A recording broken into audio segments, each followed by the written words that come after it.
We're going over shooters today. Jared McCain, Dalton Knecht, and Reed Sheppard. Coming up on Locked On NBA Big Board.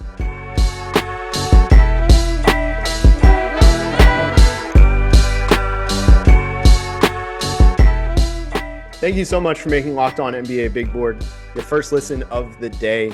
I know all of us really appreciate it. Rafael's not on the show right now at the moment.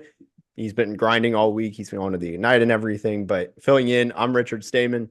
You might know me better on Twitter at Mavs Draft. I've also got Leif Thulin. We really appreciate all the support we've had, not only just over the years, but also in the bad draft class, the label of that you've stuck it out. It's not the most appealing draft class, so we know that, but we really appreciate everyone coming in and listening and always, giving us new ideas and supporting with those ideas. But we're really excited to cover today's show with, shooters galore, three guys that all scored over 25 and 30 points, and Dalton Knecht, Reed Sheppard, as well as Jared McCain. He had a big game last week as we head into this big first March weekend. But before we dive into that, today's episode is brought to you by FanDuel. Make every moment more. Right now, new customers get $150 in bonus bets with any winning $5 bet. That's $150 if your bet wins. Visit FanDuel.com/lockedon to get started. Leif, so it's been a second, but what have you been watching in these three players the most? Obviously, all these guys that stand out performances. Dalton Knecht, he had 39 points against Auburn. Reed Sheppard had 32 throughout this last week. And then Jared McCain, there's a couple weeks removed, but he had 35 against Florida State. Wanted to keep the theme of the 30-plus scores. What do you think of these guys as a whole? I think the one who's done the most for himself of late and just throughout the season is Dalton Knecht. He was someone that when he played Michigan State in the preseason, everyone was like, "Oh my gosh, is this a guy?" And then there's he was met with a lot of skepticism because he was from Northern Colorado and he's a 23-year-old. And is he a good athlete? Because he didn't dominate there until his senior year.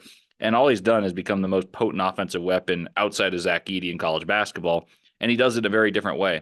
And in the last game, I think my stock moved up for Dalton Knecht, which already was pretty high, just because Tennessee needed it then. Like, there's been games where he's been good and it's been, oh, well, yes, he's powered them to victories. They're down 8 and Auburn has the run going, and Auburn's a number 11 team in the country. Tennessee's number 4. All things are looking badly. Who's going to do what? Dalton Knecht face up 3 over Janai Broome. Dalton Knecht blows by Janai Broome, dunks it, hits 2 free throws, back cut.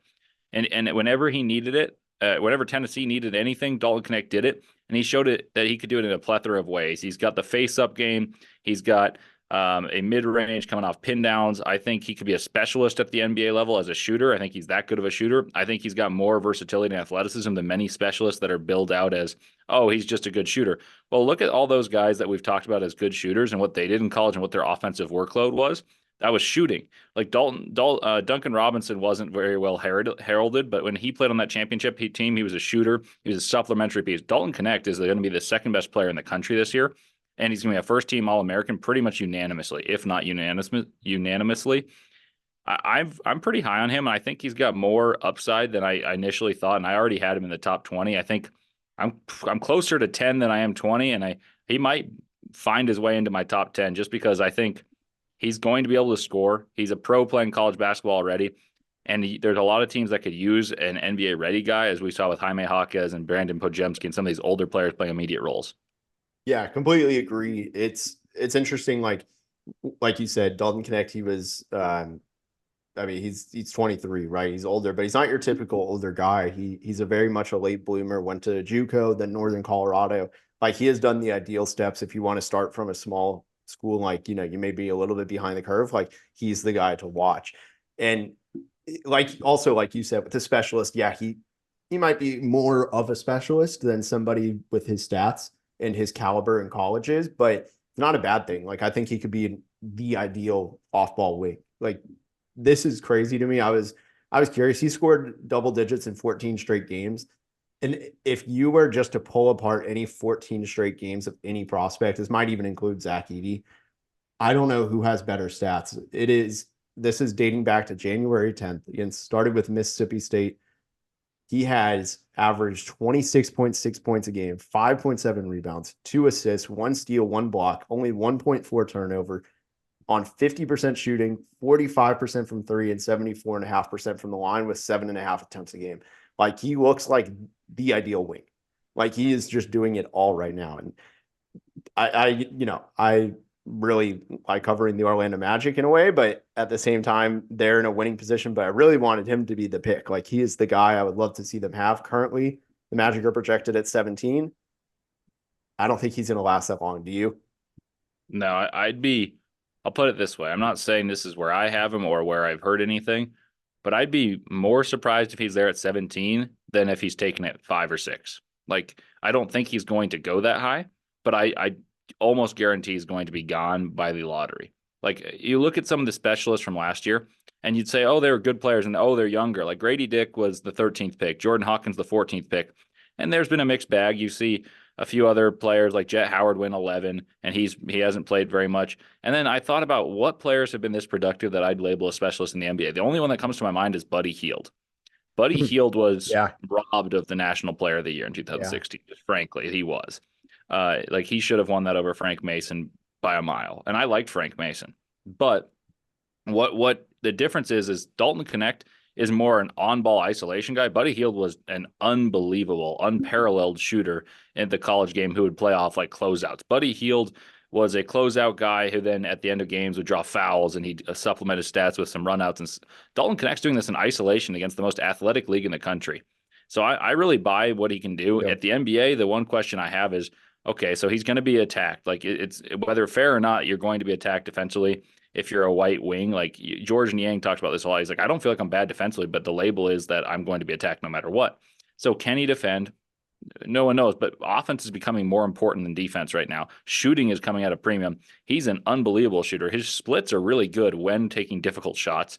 He's been an isolation guy. Now, if you have him running off pin downs and getting open threes using the gravity of other players, I think the ceiling raises for him because he's going to improve as a shooter with more open catch and shoots. And I think this is a strange term, but I've actually realized it of late. It's accurate. As Jimmy Dykes always talks about, is pro lift. And he gets up on jump shots. He's going to have no problem getting over NBA athletes to get to his jump shot, whether it's a mid-range or a three ball. So I really buy his shooting to the point where I think you could make something out of it that's not just a standstill shooter in the NBA. Yeah, that's completely spot on. Last thing about Dalton Knecht, and I'm curious what you think, just to get the college basketball eye. Do you think he is the how do I word it? He's the way that Tennessee gets out of kind of their woes and they finally break through in March? It's hard because I think that they have the best chance because I think he will be able to score enough to keep them there. But it's can the players that are not Dalton Knecht score even when he's scoring? Like, sometimes they're better off when he scores 20 than they are when he scores 39 because then no one else knows how to score and you're just kind of out of rhythm.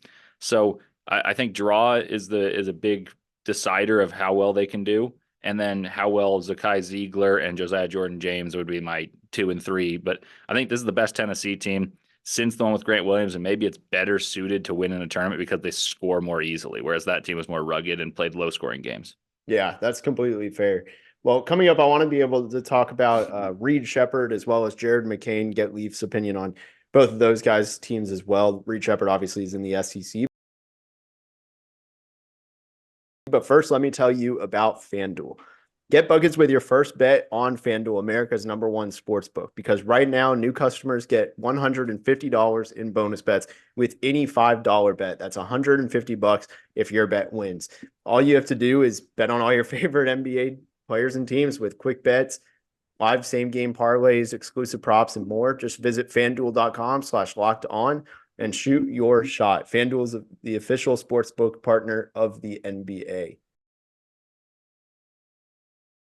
Yeah, so back here with Leif Thulin. My name is Richard Stayman. Reed Sheppard is obviously, I think he's one of the most unique prospects I've seen because he's 6'3", generates more steals than any guard, I feel like, not named Jacob Gilyard. And it's not like Jacob Gilyard was the same way in this of it was very much in the flow. It wasn't gambling for steals. It was intelligent. It was active hands. And Reed Sheppard's also getting blocks. In addition, we'll get to the offense in a second, but what do you make of his defense? Because I think he's not that great of a point of attack defender, but like some of the other things he does really makes up for what he lacks on ball. I think in the NBA, he's going to be a bad defender. So I think a lot of the comparisons that you see floating around about Derek White are just completely off base. Derek White's an excellent point of attack defender. The big thing about Reed Sheppard is not that like, oh, he's slow laterally or something that you would say it to disincentivize a team from picking someone for their perimeter defense. It's that he's small. Like he's not big. Like he's not a point guard.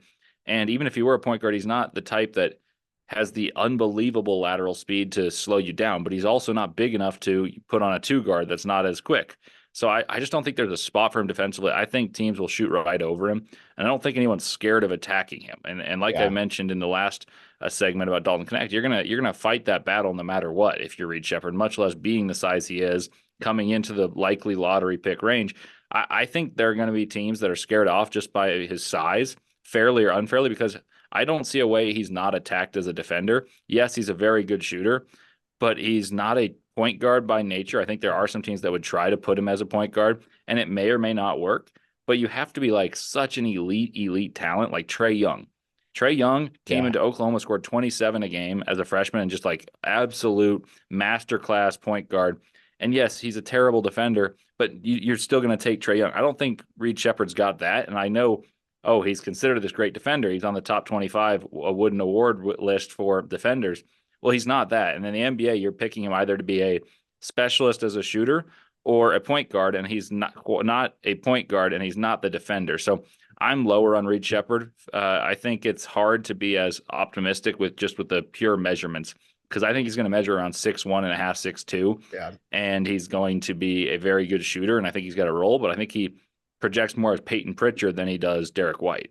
Yeah, he's one of the weirdest like just evals I've had, because when you look at what he does on paper, it's really unprecedented. And the company that he's in are the guys like Trae Young, right? These incredible guards that had to do it all. And he's part of a 3-guard trio at Kentucky, really 4, even if you throw in Antonio Reeves there. And I go back and forth, because does that mean is his playmaking hidden like a lot of Kentucky guards? Possible. Because I do think if you watch, like I remember the Miami game, this is a non-conference game. Things have changed, obviously. But when you watch him there, one of the things that really popped to me was just his instincts on when to attack quick and when to slow, reset the offense, things like that, and when to just really know how to control the tempo. I thought that was really intelligent. I don't think he's a point guard. I think he's a smart ball handler that has playmaking skills. That's not a point guard. So that's my worry too, is how much of a point guard can he be and how much of a 2-guard can he be at like 6'2", give or take an inch. So I worry about that. What do you think? Where do you think he ultimately does get drafted? I think he'll go in the lottery, but I think it'll be the last part of the lottery. I think there's going to be too many teams that have questions about what we just talked about in terms of defense and what position do you play. Because if you're going to play a point guard that you don't think is going to be a defensive player, they better be some spectacular offensive player. And typically those, Trae Young notwithstanding, typically those are bigger players. Like Luka Doncic is the extreme example, where he's just so big that even on defense where he's not good, he at least has versatility. Trae Young obviously is the main extreme example of just prolific offensive skill outweighing the defensive disabilities. Like he's not going to help you defensively, but he's going to be so good offensively. And I just don't know if you have that rating for Reed Sheppard. Like he's not putting up the numbers. Like Dillingham is more in that Trae Young category of like, I don't care what he does defensively. He may be this awesome offensively. I still have that may in there. I'm not quite sold, but I have more belief in that size. So I think Sheppard probably goes in the lottery just because there are skills that you see. It's demonstrated consistently, and Kentucky guards have this leap that you see frequently. But I do think there are going to be NBA teams that just won't take him no matter what they think, just because of the size and the climate of the NBA getting bigger in the backcourt and smaller in the front court. Yep. The average size of an NBA player continues to grow almost every single year. I don't know what it is this year. I know last year it was like 6'4". It's really tough. I mean, he's listed at a very generous 6'3". I'll ask the same question, though, that I asked you about Tennessee. How far do you think, just because we're on the page, same topic of an SEC team, how far do you think Kentucky goes? Just for reference, last year they made it to the second round. The year before that, they lost in the first round. So as a 2 seed. And then last year they were a 6 seed. What seed do you think they'll get, and how far do you think they go? Obviously, again, matchup depending, but just in theory. I think there'll be a 4 or a 5 seed, which doesn't give you as favorable of a draw. I think Kentucky caps out at the Elite Eight. I think it's more likely they lose in the round of 32 or Sweet 16. They score unbelievably. Their defense is terrible. So Kentucky's offense is sixth in the nation, and their defense is 86th. Typically, contenders are within the top 20 of each. So I just think they're going to run into a team that's older and it has wing scores. If they have any type of wing scores, Kentucky's really struggled to contain them.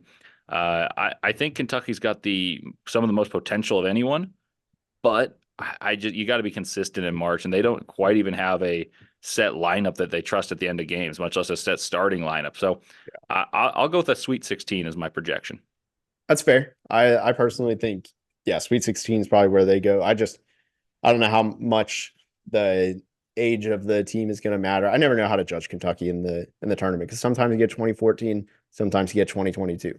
I never really know. So I go back and forth. But we'll talk about Jared McCain at Duke in just a moment. But let me tell you about Prize Picks. Prize Picks is America's #1 fantasy sports app with over 3 million members. Prize Picks is the easiest and most exciting way to play daily fantasy sports. Every time I hear daily fantasy sports, as a side note, I think of Dorian Finney-Smith because of DFS. Every single time that is what goes in my head. So, if I'm on there, I'm probably going to pick a Dorian Finney-Smith prop. But to continue with it, Prize Picks it's you against the numbers. You pick more or less than on any of the props, on 2 to 6 player stat projections, and watch the winnings roll in. So right now on Prize Picks, it's demon time. You can win now up to 100 times your money with as little as 4 correct picks. You can turn $10 into $10,000, or $1,000.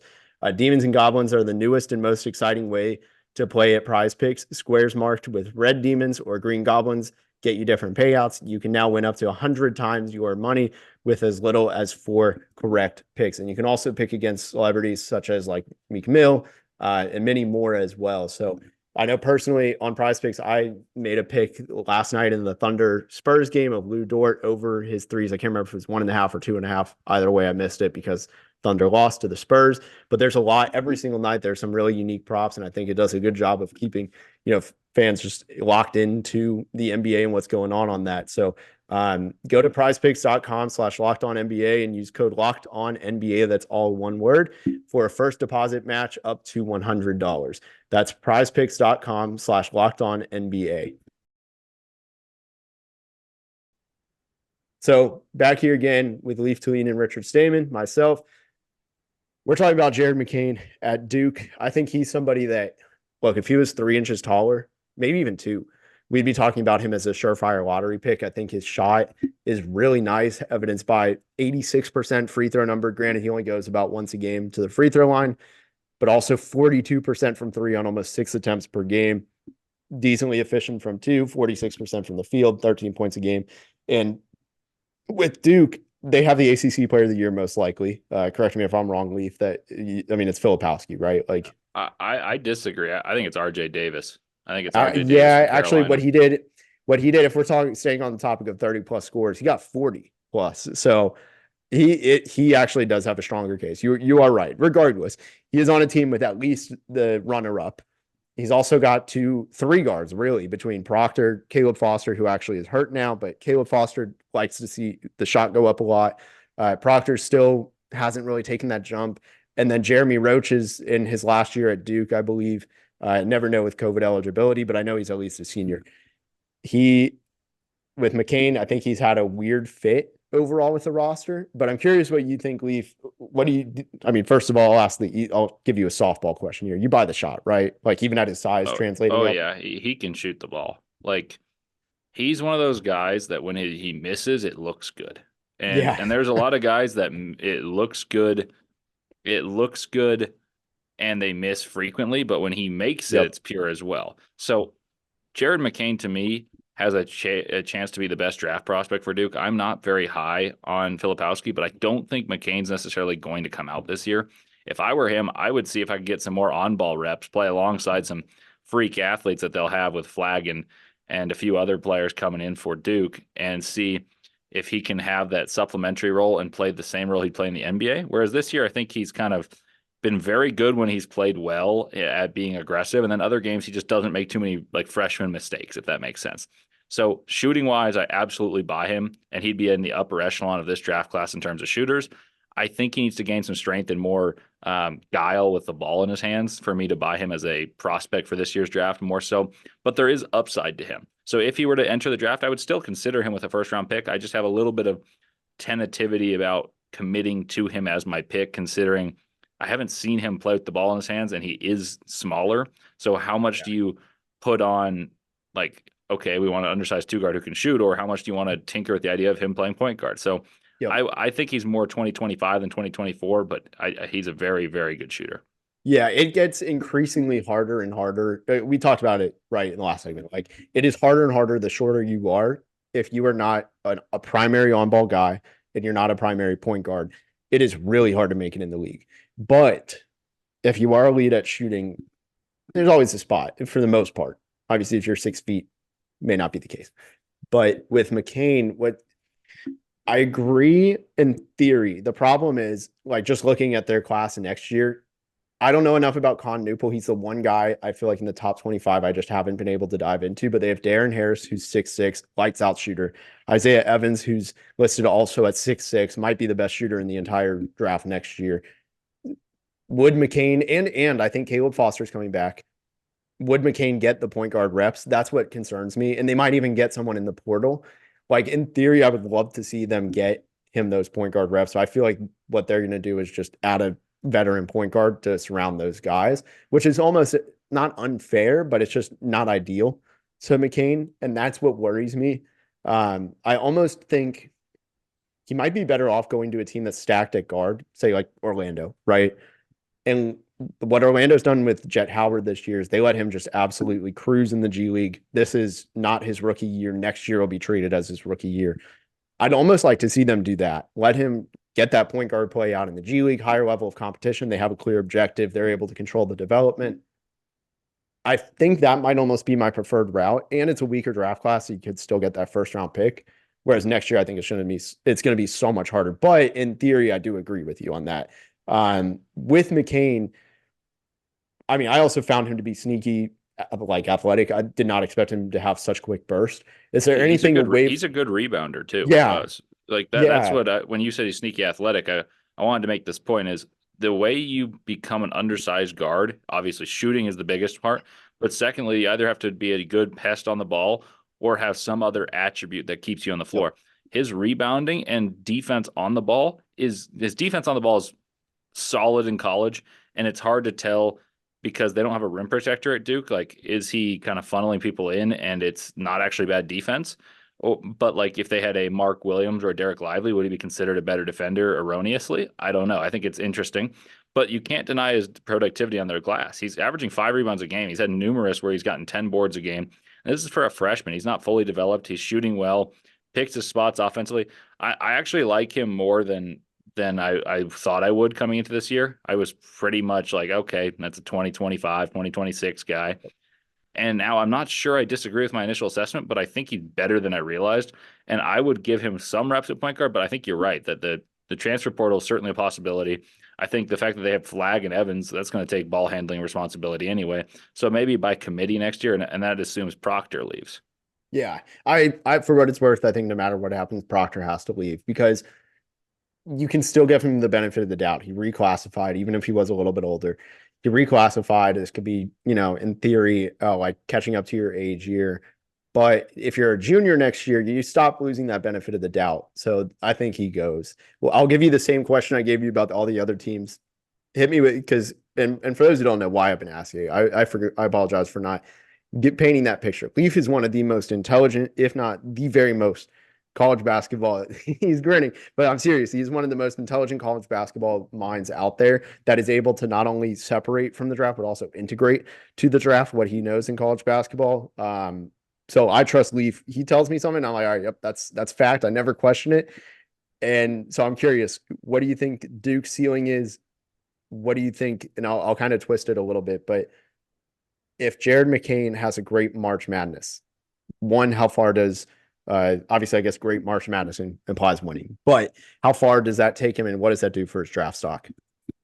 Well, thank you for the intro. I mean, I I love should have me said some at the college beginning. hoops, and I do think it gives it an interesting insight for draft analysis. But to answer your question, I think Duke, whether McCain has a great March or not, is probably a 3 seed. And that leaves you a nice window. There's been three seeds that have won the last 20, 24 years. Um, and that gives you a chance. Duke obviously has that motto of they can't be an underdog because they're such a big brand. I would say my hesitation with picking Duke is their rim protection's bad. So if there's a team that's physical in the interior, gets Filipowski in foul trouble, I have some questions. That said, I wouldn't want to be on Duke's side of the bracket because they can score. And the way they're playing right now, they're playing inside out where they establish Filipowski, they kick it out. Roach is playing really well. You could argue he's playing as their best player right now because Filipowski draws so much attention. Proctor's shooting well. McCain's shooting well. They're dangerous. Will they rebound? Will they be rugged enough?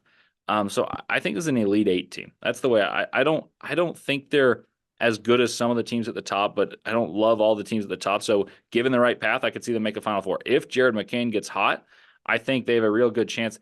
But once more, I think it more hinges on the fact of how well they can rebound and stay out of foul trouble in the front court with Filipowski because Ryan Young and Filipowski aren't rim protectors. So you may need to just outscore people. And that's where Jared McCain or Proctor hitting shots, and obviously Roach as well as a senior, becomes a bigger deal than most teams because they may need to outscore people more than they typically have, as Duke typically has a ton of athletes. Yeah, I mean, you've always told me like guard play is the most important thing with March Madness success. And then I don't know if you said this or not, but I'm actually going to add this in there. But I mean, rim protection matters too. How well you defend the paint matters a ton too. So those are two potential pitfalls. Now, however, Tyrese Proctor, if I'm not mistaken, against like Tennessee last year, he made a name for himself. Scored And 27. Oh my yeah, I gosh, he thought it was was the Tennessee unbelievable. game. Yeah, Yeah, it and was. you never know. So guards could get hot. They've done it before. I think that's definitely a team. And also, I meant to throw this in here, but Jared McCain, I went back and looked at his stats. He had the first month, he was not a fit. Really, he struggled to really gel, I would say, outside of one game against Bucknell. But after that, his volume, all those stats I read earlier, it's almost identical, just more points and on more volume with the exact same efficiency. So I think that says a lot of where he is on just on that development track where it's like, okay, he's in a weird situation. Duke, I think it's obviously different. Derek Lively is thriving in the NBA. Duke may not actually have the best. That's obviously center, but like Duke, may not be the best way to show 1-to-1. So keep that in mind. But that I think between Reed Sheppard, Jared McCain, and Dalton Knecht, there's some really special shooters in this class that some of them might end up being just specialists, but they all seem to have another way to impact the game, kind of like Leif said about McCain. And I think that's just kind of what makes this draft so fun in a way, even though I said at the beginning, it's a bad draft class right at the top. There's still interesting depth and there's a lot of swing factors and a lot of guys that can really go either way because they have the skill, but they may lack the physicals or vice versa. I think it makes it really interesting. But for Leif Thulin, my name is Richard Stayman. Before we go, wanted to tell you about Locked On Sports, the Locked On network that we've launched. Excuse me, I'm short for words here. The national streaming channel on YouTube. So Locked On has launched the first ever national sports 24/7 streaming channel on YouTube. And now it's available on Amazon Fire TV in the free Fire TV channels apps. Locked On Sports Today is here for you 24/7, covering the top sports stories of the day with local experts at Locked On, plus our national shows covering every league. You can find Locked On Sports Today now available on the free Fire TV channels app. Again, for Leif Thulin, my name is Richard Stayman. Thank you so much.